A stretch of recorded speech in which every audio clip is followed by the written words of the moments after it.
Présent au Bullshitomètre, il est 16h49. Chaque jour, un expert de marché, une experte aujourd'hui vient déconstruire une idée reçue sur les marchés financiers, un préjugé de marché, un consensus économique un peu trop facile à ses yeux. C'est Céline Picmal-Pratt qui nous rejoint aujourd'hui. Bonjour Céline. Bonjour Guillaume. La présidente de Picmal Houghton Investment, bienvenue.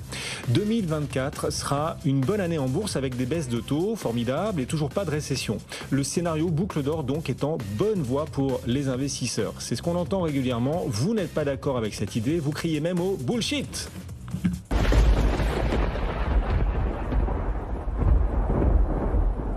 Pourquoi n'êtes-vous pas d'accord avec cette idée selon laquelle 2024 sera une merveilleuse année en bourse ?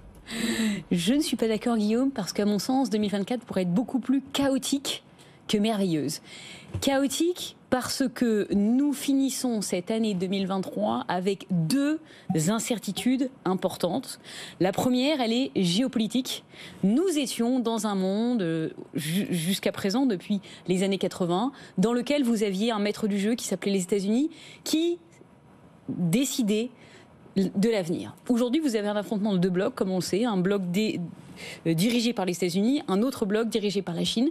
Un affrontement de blocs, ça crée de l'incertitude. Deuxième problématique, on parlait tout à l'heure de l'inflation en Turquie, mais l'inflation est apparue maintenant depuis 2 ans, elle est moins importante, mais nous avons toujours de l'incertitude du côté de l'inflation et nous ne savons pas de quoi demain sera fait de ce côté-là, dans un monde où, nous le savons tous, nous sommes en train de nous relocaliser, de nous régionaliser, alors qu'avant, on était dans un monde extrêmement globalisé. Donc de l'inflation du côté, de l'incertitude du côté de l'inflation, de l'incertitude du côté de la géopolitique et dans le même temps des valorisations qui n'indiquent aucune incertitude, puisque les valorisations pour les marchés américains sont maintenant dans le décile le plus élevé depuis 100 ans. Donc on est vraiment dans un monde effectivement merveilleux dans lequel les valorisations peuvent monter toujours plus haut, toujours plus fort. Donc c'est cette dichotomie qui m'interpelle et qui m'inquiète pour la fin de cette année 2023 et le début de cette année 2024. Et vous dites aussi, si jamais il y avait baisse de taux, ce serait peut-être le signe qu'on serait dans une grave récession. Mais si on a une grave récession, il y aura des baisses de taux. Et du point de vue des marchés, c'est tout ce qui compte. Ça fera leur bonheur, on imagine en tout cas, Céline. Tout à fait. Mais avant la baisse de taux, il faudrait qu'on ait un ralentissement de l'économie. Et le problème auquel nous sommes confrontés aujourd'hui, c'est que quand on regarde les chiffres en fin 2023, c'est qu'on voit que les chiffres, ils sont pas si mauvais que ça. Si vous regardez notamment du côté des États-Unis, les chiffres de l'emploi, ils vous disent qu'il y a 1,4 emplois proposés pour un chômeur. On est très au-dessus du niveau qu'on avait avant le Covid. Si vous regardez ce qui se passe du côté de la consommation des ménages, là aussi, on a eu une augmentation de 0,3% au mois de novembre. Donc pour l'instant, la consommation se porte bien. L'emploi se porte bien aux États-Unis. Et en même temps, on a des entreprises qui nous disent que les mesures qui ont été prises pour favoriser la reprise industrielle aux États-Unis et en Europe portent leurs fruits. Donc pour l'instant, mon risque pour 2024, c'est qu'on est plutôt dans un monde économique qui se porte pour l'instant bien. Et dans un monde économique qui se porte bien, pourquoi auriez-vous des baisses de taux d'intérêt très vite, très fort ? Oui. Donc le marché sera déçu là-dessus. Donc à mon avis, c'est là où on peut avoir quelque chose qui sera différent. Première surprise, mais deuxième surprise, je vous parlais de monde chaotique tout à l'heure, deuxième surprise à mon sens, ça peut être que derrière, on attend un ralentissement en douceur, comme on dit aujourd'hui. C'est le nouveau terme à la mode en cette fin d'année, ralentissement en douceur. Mais historiquement, on n'a jamais eu d'atterrissage en douceur. On a eu 14 moments où on a resserré les taux d'intérêt et il y a eu une fois en 94 où on a eu un atterrissage en douceur. Bah donc alors baser tout notre raisonnement sur un atterrissage en douceur qui a lieu en 94, sachant que la hausse de taux d'intérêt, elle est la plus forte qu'on ait jamais connue, ça me semble quand même un petit peu ambitieux. Donc c'est ça qui me laisse sceptique, parce qu'on pourrait avoir non seulement des taux qui restent plus longtemps, plus élevés, et en même temps la récession finalement qui risque de nous taper et qui là va être une surprise négative sur l'économie puisqu'on s'y attend plus. Mais alors du coup, si on vous suit, Céline, 2024, c'est un monde de chute des marchés ? Alors effectivement, je pense que ça va être une année chaotique et une année extrêmement compliquée pour les marchés financiers. Je le dis aujourd'hui, c'est pas vraiment, je prêche pas pour ma paroisse parce que je gère des fonds actions, mais je préfère quand même le dire haut et fort ici en cette fin d'année 2023. On en reparlera à la fin de l'année 2024, mais compte tenu de l'environnement que je vous dépeins aujourd'hui, je pense qu'il faut s'interroger et se poser des questions.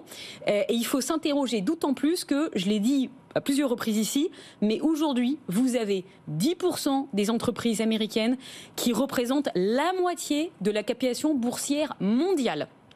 10%, la moitié, c'est énorme, c'est une concentration qu'on n'a jamais connue dans l'histoire des marchés financiers depuis les années 20. Donc c'est quelque chose de phénoménal, c'est lié notamment au fait que 80% des flux qui sont allés sur les marchés actions cette année sont allés sur des fonds indiciels ou quasi-indiciels, ce qui veut dire que on a un risque technique qui est très important. Si les marchés commencent à baisser, on va avoir une amplification qui peut être assez spectaculaire de la baisse. C'est ça ma crainte dans un premier temps pour 2024. Julien.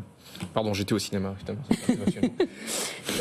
Non, mais d'accord, ça c'est le constat global, mais vous êtes gérante action, donc il doit quand même y avoir quelques actifs qui trouvent grâce à vos yeux. On ne vend peut-être pas tout.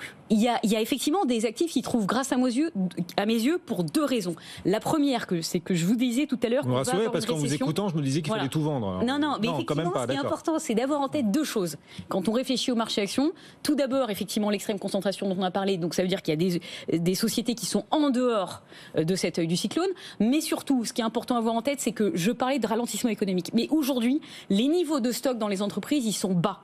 Donc, on va avoir un moment, on va devoir relancer la machine, enfin la machine va repartir, parce que quand vos niveaux de stock sont trop bas, vous repartez. Et si vous regardez les stocks de cuivre, les stocks d'acier, aujourd'hui, ils sont déjà très bas.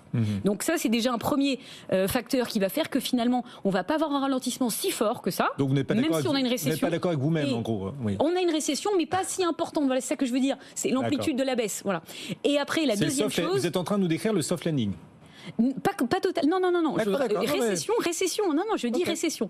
Et la deuxième chose qui est importante aussi, c'est que effectivement, on aura effectivement une récession, mais que derrière, comme vous avez une récession, vous aurez de la liquidité qui va être réinjectée. On est d'accord. C'est d'ailleurs ce que price aujourd'hui le marché. Mais ça ne sera pas tout de suite, ça sera après. Donc ça finira par arriver. Et à mon sens, on pourrait avoir des portes de saloon multiples dans cette année 2024. C'est pour ça que je parlais d'une année chaotique, parce qu'on pourrait avoir effectivement des surprises et un petit peu un flipper qui s'enchaîne. Et à la fin, finalement, une reprise de la liquidité en fin 2024 et la Fed qui réinjecte. Et donc finalement, les marchés qui repartent et l'économie qui repart. Donc tout ça, ça va être extrêmement compliqué. C'est pour ça qu'il va falloir être agile. Le vent va souvent changer de sens. C'est ce que vous dites en 2024. Comment est-ce qu'on ajuste la voilure, quoi ? Comment est-ce que vous comptez naviguer ? Comment est-ce qu'on investit dans ce marché chaotique ? Alors, on sait que historiquement, si vous êtes en dehors, c'est le meilleur moyen de vous prendre les portes de saloon. Donc c'est pour ça que je disais, à la rigueur, effectivement, si vous n'êtes pas dans l'œil du cyclone et dans les sociétés qui sont surreprésentées sur les indices, gardez le pied que vous avez sur le marché. Parce que ça va vous permettre d'être présent quand effectivement la liquidité finira par être injectée, ce qui aura lieu sûrement à un certain moment en 2024. Et donc, pour être en dehors, pour être investi avec un petit pied tout en n'étant pas dans l'œil du cyclone, allez chercher des entreprises qui sont sous-détenues, sous-valorisées et qui ont du potentiel pour demain dans l'énergie, dans les minières ou dans les zones périphériques comme les pays émergents. Voilà.